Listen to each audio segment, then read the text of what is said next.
and talent perspective, the new normal has a couple of very interesting things that are emerging. Earlier on, we talked about how a new generation of people is coming up. It's called the Generation R, and few patterns of generations are really interesting and intriguing. First of all, we saw that this new generation is looking at careers very, very differently.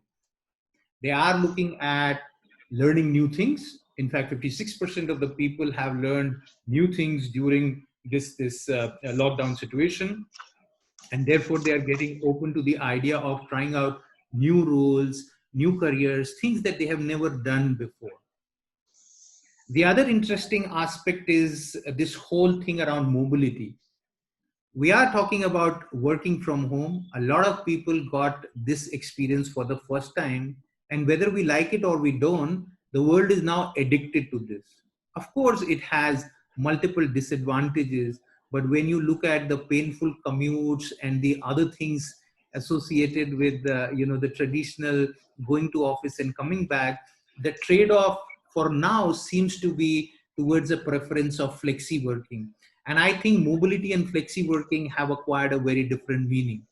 Today, people want to be totally in control of what they want to do, when they want to do, where they want to do, and most importantly, how much they want to. And that's a very new dimension. People, they say, take about 21 days to change a habit. It's been over 90 days that people have been toying with this new way of working. And therefore, their aspirations have changed. One of the very interesting things that we saw is that people are now looking at creating multiple sources of income and organizations looking at multiple skill sets. Now, all this you've seen earlier, and we also saw how some of you wanted to go deeper into it. And I could not be more grateful today because I have my friend, philosopher, guide, mentor of sorts, Suresh Dutt Tripathi. He needs no introduction. The organization he leads needs no introduction. Still, as a ritual, I would tell you, Mr. Suresh Dutt Tripathi is the Global Chief Human Resources Officer of Tata Steel, the biggest and the best known company from an HR perspective. Mr. Tripathi will talk more, but I am very, very intrigued by the fact that it was Tata Steel that started the concept of performance management way back, Tripathi Saab, in 1872, if I'm not wrong. No, around 1920s. 1920. I still remember the time when you hosted me at Jamshedpur, and I had the great privilege of visiting Tata archive there. I clicked a picture of the very first performance appraisal document in the world and posted it online, right? So there. Tata Steel, in fact, is best known for its industry-changing HR practices, whether it is benefits, 40-hour week, 5-day work week, and so many other things that the world actually got from Jamshedpur and from Tata Steel. When I was talking to Tripathi Saab on this new development of Generation R and how the workforce is evolving, I was very intrigued to notice that he said, you know what, Shaakun, some of these things we've already done much before anybody else thought. So I thought I'll request him to be our guest today and talk to us about it. So Tripathi Saab, once again, thank you so much for taking time out being here.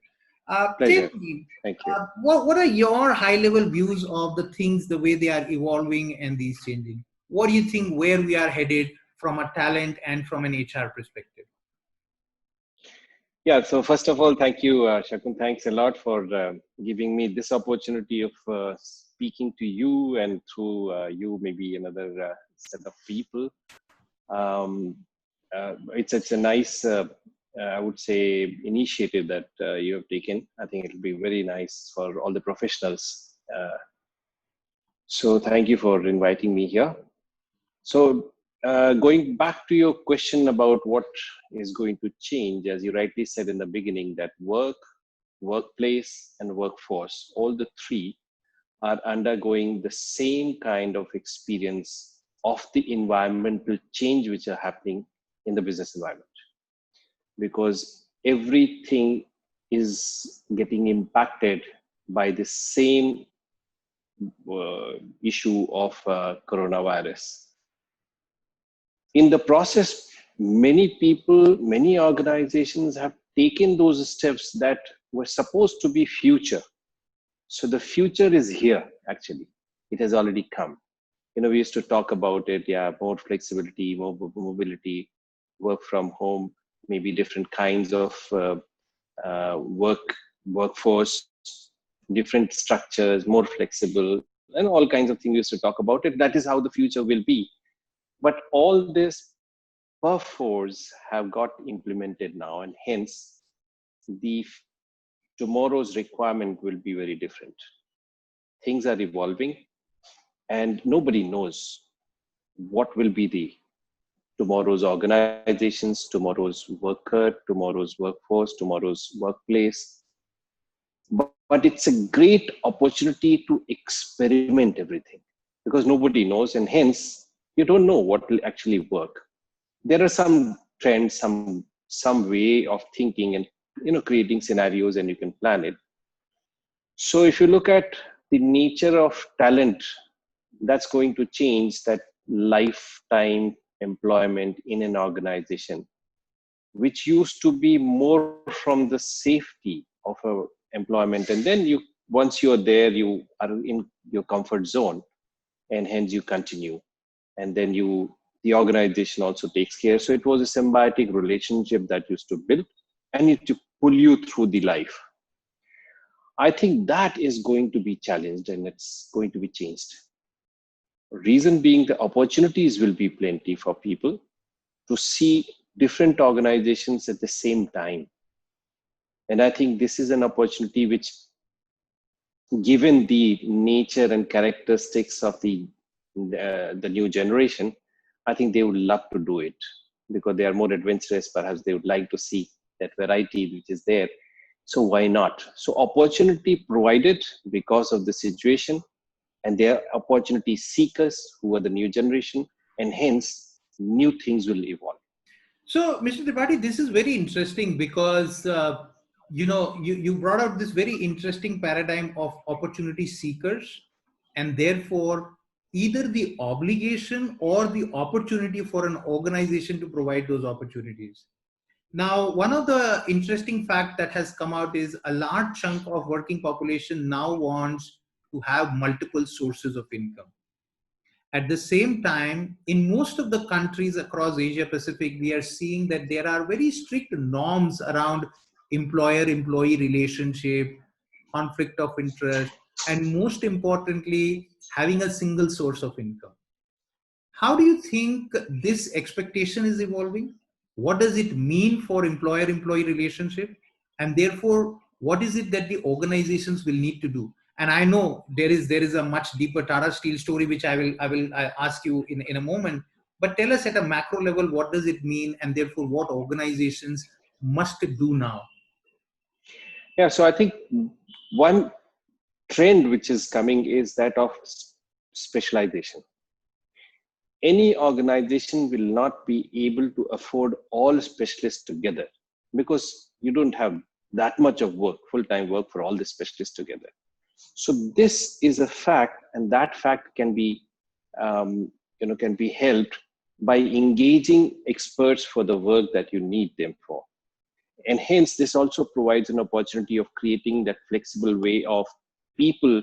If you have an expert, the expert not only works for you, but you allow that expert to work for others as well, as you would like other experts to work for you. And in this process, this the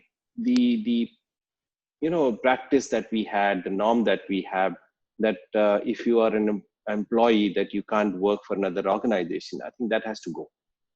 And you will have people who will be working with you. They may be on your roles but working for another organization as well. They may be on roles of multiple organizations, and you have to accept it. Because if you need talent, if you need those experts, then you have to accept this condition as well. So organizations which will remain closed to saying that your employee will not be able to work or will not be allowed to work anywhere else, despite the fact that the person spends only, say, 8 hours, out of 8 hours spends 4 hours a day, on the job which is there at hand and sits and does nothing, versus allow that person to do anything else outside. And the expertise gets honed over a period of time because of the multiple exposure that this expert also gets. So there is a win-win for both, win-win for the organization and win-win for the individual. Individual not only earns a little extra, but also gets exposure, and hence expertise of the person also goes up. So I'm saying in plain and simple form, it is a win-win for both, that you allow people to work in multiple organizations. Mm. A person may choose one's organization, but will should be allowed to work for multiple organizations. So, and that why choose is also, for a reason, that you need an identity as an individual, because you take pride of, the way things are even today. We take pride in talking about our organization because there's something which organization as a body creates, which I as individual can't. So I need that identity also. And it's okay. People can choose which organization they want to be full time in the sense be on the roles is as employee, and there's set of benefits, set of you know uh, um, things that come along with it that they get from that organization. But Paraphernalia of a role, job, and a career that way. correct, correct, In fact, it's interesting you talk about choices. I think choices not only for individuals but for the organizations will also increase. In correct. fact, as per a Gartner study, the focus for organization now is to bring the critical skill sets and not necessarily fill in the critical roles. So I think over a Right, period of time, roles are losing their relevance. Individuals will have to now rethink their career strategy because we cannot have role-based ambitions or role-based career plans. From an organization's perspective, it means that organization will have a choice of a full-time worker, a part-time worker, a gig worker, or even a machine worker, and as correct, us as humans now will have to compete with machines. And like a machine is capable of earning at multiple places, serving multiple individuals and organizations, I think that kind of mechanization is happening with us. And it's very heartening to see that, and I'm saying it as more of a compliment to Tripathi Saab, that a very old traditional organization like Tata Steel is leading the way in this thinking. I have spoken to some very new age industry organizations where signing those bonds and those kind of, I would say, restraining practices are still sweared upon, and a lot of people are in their mind struggling on how do we get around this. Now, I know you earlier discussed that Tata Steel has already done something. Please share with us what you have done and how it can be once again a guiding light for the whole industry. okay. So before I come to the that piece, I thought it will be good to share here that as Tata Steel, we believe that all the employees today are like volunteers. And when I say volunteers, that means they contribute because of willingness, and they have a choice of going anywhere else if they want to. And what actually holds them is the culture, the feel of the organization, the freedom, the flexibility, a whole lot of peace, a whole lot of things, which are basically which uh, provide and what is called as the workspace that the individual feels. So we provide that space where people can be free to express, and people are free to choose things. Uh, Coming back to the piece that I was talking about, somewhere last year we had looked at, and I think we thought that why not allow this freedom of people to work for some other organization as gig worker while working in the organization today. So we created the whole concept, and we did a small pilot. And the whole idea was that there are a set of people who are working, say, in maintenance area, These are blue collar workers working in maintenance area. And since over a period of time, our maintenance practices have improved, our reliability of machines and equipments has gone up, and hence availability has gone up. So breakdowns are very few. And requirement of maintenance crew has to be there because in case anything happens. And hence that set of people are there. But most of the time they have to sit and do a little bit of job about planning and the rest, but then beyond that they're free. So what we thought is that something like what we call is white space in a canvas painting. There's some spaces where you can still fill some color. So we thought, why not we create these white spaces with some color? And that could be that, what if we train them, provide this infrastructure, train them, and let them work during that free time as gig worker for any other organization. So in the process, these questions came. Oh, one employment, one company, one employee. So how can it happen and all that? We said we'll break all that, because who is the one who is stopping it? We only are stopping. But if we allow, then it is allowed. There will be many questions. There will be many things which will come later on. People will have different other modes of employment and everything else. So it's okay. We'll see how do we channelize it. But let's break this myth to begin with. And we said that we'll create. So we created a small place where these people, where they sit and wait. I think that place itself. And we said that the infrastructure which is available, we can convert, we can add that infrastructure, including connectivity and everything else, and get some work from outside, train these people and allow them.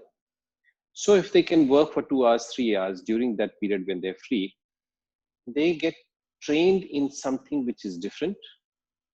They get paid for that. We said payment for that is free. They can take that payment, it is theirs. We are not taking anything out of it. So what is happening is that this set of people can work, get the earning, and they're also getting ready for a new way of working going forward, and have a very positive impact on the rest of the organization, because everybody would like to. Why not? So in the process, we have started in a small way to begin with the pilot. We are trying to, so we created the taxonomy around that, unit of work, and how it will be, and all those things. So this is really path breaking, and I think while a lot of people are contemplating this idea, it's great to see that you've already rolled it out. I've got two very specific questions that I'm sure everybody who's watching this has on mind. One, how do you then manage employee engagement and productivity in this kind of a scenario? I am and I must continue to be first uh, first committed to Tata Steel and my primary, role that you mentioned. But at the same time, I have a live-in relationship with another opportunity there. So how do we manage this balance from a productivity, engagement, and loyalty standpoint? And then the follow-up thing that I would want you to comment is, how would this thing manifest for, say, senior roles or leaders? You mentioned this is a pilot for blue collar right now. So long questions. Please help us understand that. Yeah. So the first thing in terms of saying that how will it impact the engagement piece, the productivity, that part of it, and how it is, how it will not distract people from being a part of Tata Steel and loyalty and commitment towards the organization. My take is different. My take is that actually it will enhance the commitment part of it. It will enhance productivity, because we have to slowly shift from activity to outcomes. And this is a good way of looking at the outcomes, because if you am clear about what outcome I have to create and what outcome I have to, my delivery is an outcome. In that case, I start learning, doing things better for that outcome, because I can use my time for something else as well. So rather than filling up the whole time with one set of activities which creates an outcome, I do that activity in smaller amount of time and then I use that time for something else, so I become more productive. So I'm adding to my productivity rather than reducing productivity, and that immediately impacts the organization, because same thing can be done in a shorter period of time with a set of people. So the maintenance piece which was done in 8 hours can be done in 4 hours. What else do you want as an organization? We are doing, we'll find that it is good. Why not? Two, this flexibility is something that we are doing, and we have done it. I mean, the moment people know about this flexibility and the kind of trust that the organization has on them, in that case, the engagement, trust, credibility, everything goes up. And we are seeing that, people are looking forward to meaning in job. People are looking forward to something which is where there is no supervision with respect to task. The supervision is only with respect to helping and support. So there's a shift in the role of managers also, in terms of supervising the job, to now supervising as a support to the individual for what needs to be done. So I think all these things are so interconnected that once the organization believes in the process, all these things get aligned, and slowly will be giving you what you require. So organization requires productivity. You have highly productive workforce that you have, engaged people because they are happy, they feel that they are trusted. So I think it is something which we believe will happen, because yeah, it's too early to say, but yes, it will happen. No, I think intuitively what you are saying makes so much of human sense, because you're right. When organization is allowing me this, it's putting a lot of trust in me, and therefore I've seen it's like, my grandmother always used to tell me that if you will stop somebody from stealing, they will steal. But if you will trust them, let them be their own decision makers, they won't. And I think this is pretty much relevant here, because uh, holding people back from something is a restraining factor, and people then get really motivated to go and try that and do that. So I think this is interesting. Right. Very true. My question was also about how does this manifest for senior leaders or Yeah. more Yeah. white Yeah. collar employees. Yeah, sure. So we are also looking at that in the white collar. It is likely that we have multiple experts in different areas. So we're saying that in white collar, this set of people, we can also, not only that, we can offer them, not only they themselves, but we can offer to the world that we have this expertise. In case somebody is interested, they can help, and then there could be an earning and whatever it is. It's like consulting. So a whole lot of the leadership can be used, can work as a consultant across, and they can work as a consultant. So instead of a freelancer, here a regular practicing manager, a leader, can become a consultant as well. And he not only has the expertise as a person, he or she, but also has a team of experts in his or her team. So one goes along with that expert. So so what we are looking at is that can we create. So we have created number of verticals now. We have created and found, listed down all kinds of expertise which is available, and we are in this process that we'll be offering people.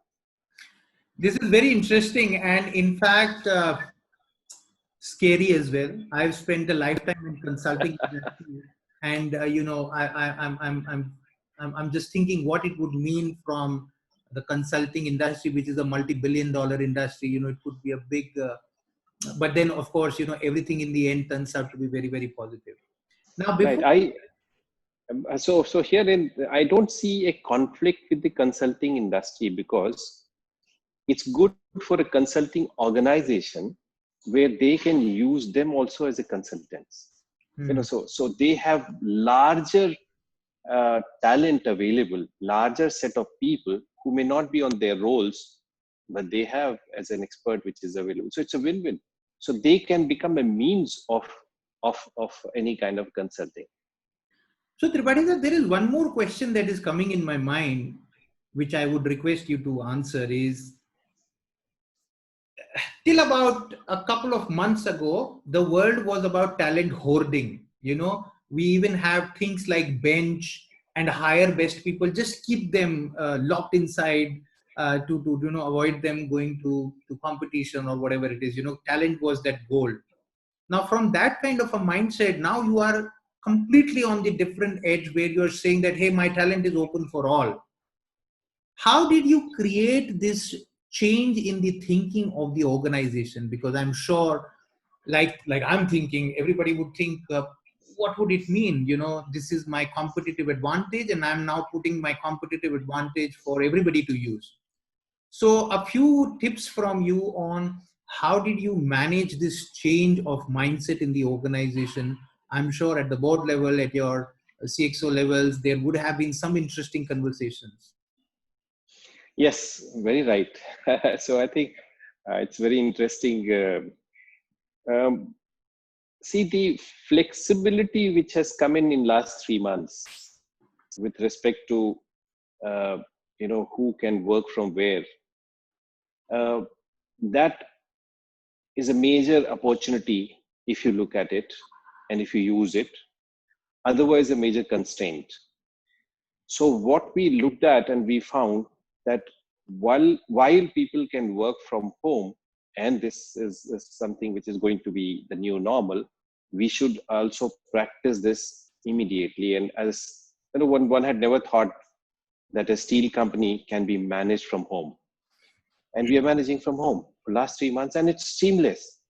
Everything is happening from there, including, and it has helped us in terms of converting many things which we should have converted earlier, or in future we would have planned to convert. All that has been converted, and there's hardly anything everything contactless kind of, including lorries and trucks which come from outside carrying. Earlier they used to carry a bundle of documents which used to be examined and checked at the entry level, and then they will come in. But because that document is being handled and it should not be touched by our employees or anybody else, and hence we push ourselves to think of something else, and now it is all completely contactless and completely digital.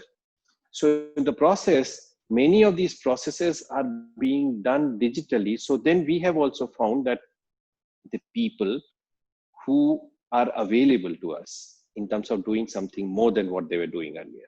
This is first piece. Second, once they are away, they are not in your sight or line of sight, what they are doing is their choice. Now, if you be a part of that or help or support in choosing that as well, then you continue to be there. Otherwise, you are a deterrent. You are a hurdle in their choosing something. So why not use this opportunity and become a support and help in that choice, so that they always continue to be with you in again and making another choice whenever they want, because the trust level goes up. So I think this was something we felt, and that is when we also looked at that this also great gives us opportunity of the individual also is gaining something and we also gaining something as an organization.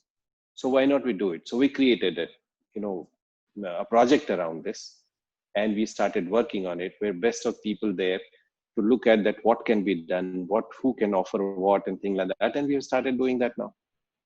Very, very interesting. Over the last 150 or 200 years, I think there is hardly a time or a cycle or a crisis or an opportunity where the world has not learned from Tata Steel. And I think this is yet another example. So mind boggling. Thank you so much for that. I know this is a very Thank interesting you. conversation, and I wish we had all the time. But since we have limited time and it's Friday evening for you as well, sir, what is your Thank you. message to all the business leaders, HR leaders, CEOs, CXOs who are looking at it when they get into this new normal fully? What are some of the things that they need to bear in mind? I can only say that just be open to whatever is coming way and see that as an opportunity. Challenges are there for managing the current, but huge opportunity which lies ahead. Please be open and use that. Make use of that opportunity. Many new things will happen. Many things which will be useful for individuals, for teams, for organizations, and industry and nation as a whole. So I'm saying that's just be optimistic and use that opportunity. Thank Very you. interesting, and in fact, technology is really opening up those venues today.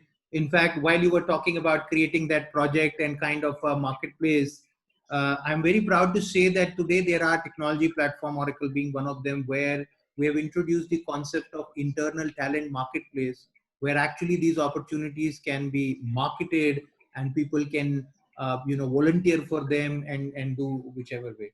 But what is interesting is, Tripathi Saab, as a consultant, I always often hear a lot of companies say, hey, you know what? We are different. Our culture is very different. It's not very easy for us to change. You don't know this. The truth is, every organization, when it has the right kind of leadership intention, can do that. Tata Steel is an example of best managed organizations that would have all sorts of complexities. You are a traditional industry, you are manufacturing. You said, who would imagine that a steel company can be managed virtually? You've done it, right? And it's happened. You are a 100, 200-year-old organization, and therefore, biggest impediments for change are those, old cultural Yeah, that my clear view today is that if Tata Steel can do it, anybody can do it, right? So thank you sure. so much once again for sharing this. I'll keep on coming back to you as I've always done across my career. Many, many thanks. Thank you so much. Thanks a lot. Pleasure. A pleasure talking to you always. Thank you.